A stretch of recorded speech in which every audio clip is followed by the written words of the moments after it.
In this video, I will demonstrate how to create a color mosaic grid in Adobe Photoshop.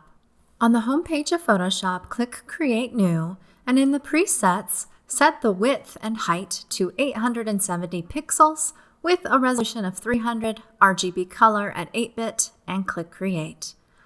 In your Layers panel, click on the plus sign to create a new layer. Double-click the text to rename that layer Grid. And with that layer selected, we'll want to set our preferences.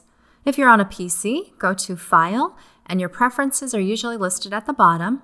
However, I'm on a Mac, so instead I'll go to Photoshop, and my preferences are listed here. Select Guides, Grid, and Slices, and under Grid, we'll want to set the grid line every 10% with one subdivision. Click OK. Then go to View and make sure Snap has a check next to it. Click if it doesn't, and make sure Extras is also checked. Go to Show and select the grid. In your toolbar, find the rectangular Marquee tool. Click and hold to bring up this menu, and select the single row Marquee tool. Should be the third one down. Then hold the Shift key on your keyboard as you click on each horizontal line for the rows of your grid.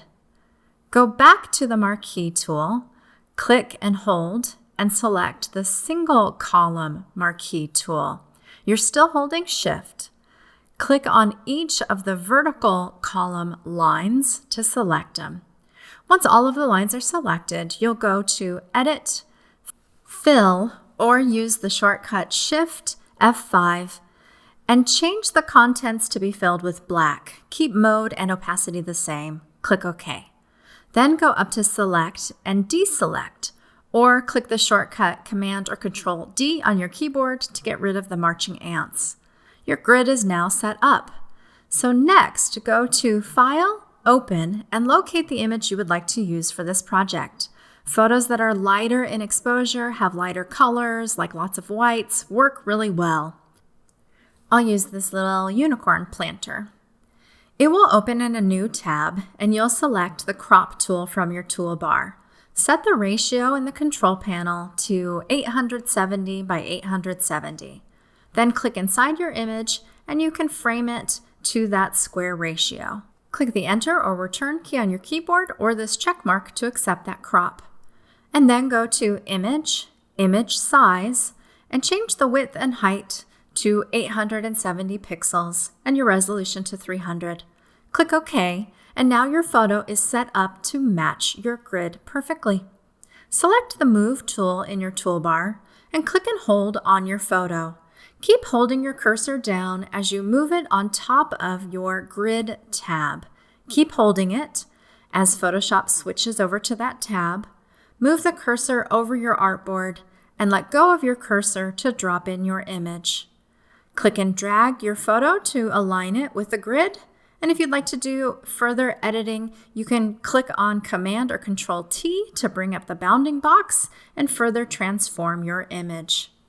For this mosaic, a lot of designers like to have a white border around their photo, so you can resize your image if you like. This is your choice. Hit Enter or Return on your keyboard or click the check mark above to accept your transformation. Then go to View, Show, and you can turn off the grid. In your Layers panel, grab your new photo layer. Click, hold, and drag it below your grid layer. Select the grid layer, and then come over to your toolbar and find the Object Selection tool. Click and hold on it, and this menu will pop up. Choose the Magic Wand tool. In the control panel, make sure Add to Selection is clicked and Contiguous has a check mark next to it. Then use the Magic Wand tool to select random squares within your image. In your Layers panel, click the plus sign to add a new layer. Grab that layer and click and hold to move it below the grid layer.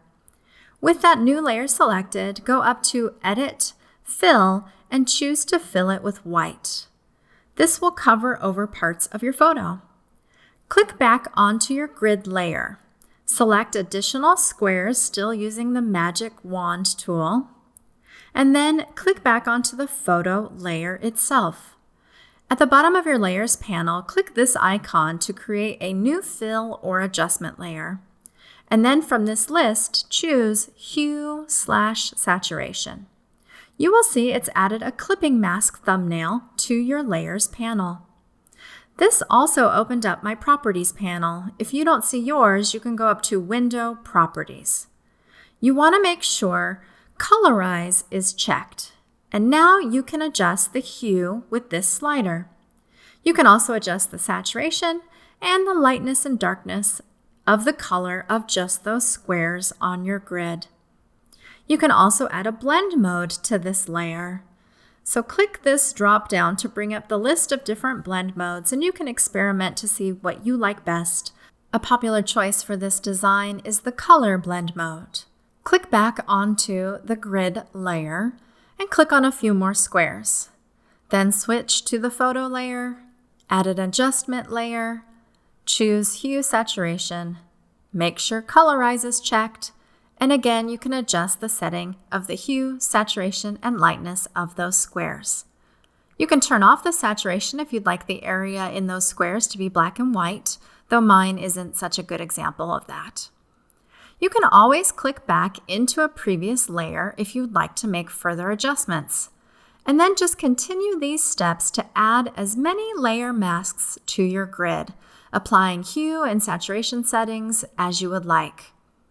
If you have a lot of layers, you can double-click on the text and rename them to help keep yourself more organized. If you'd like to make changes later, this helps.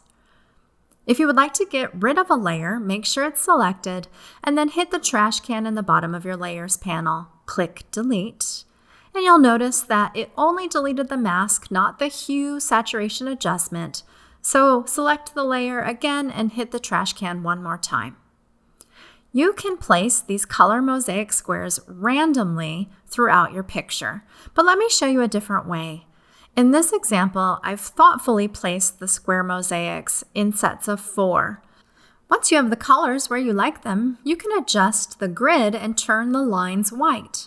So with the grid layer selected, right above it you'll see the lock options, and you'll want to lock the transparent pixels of that grid layer.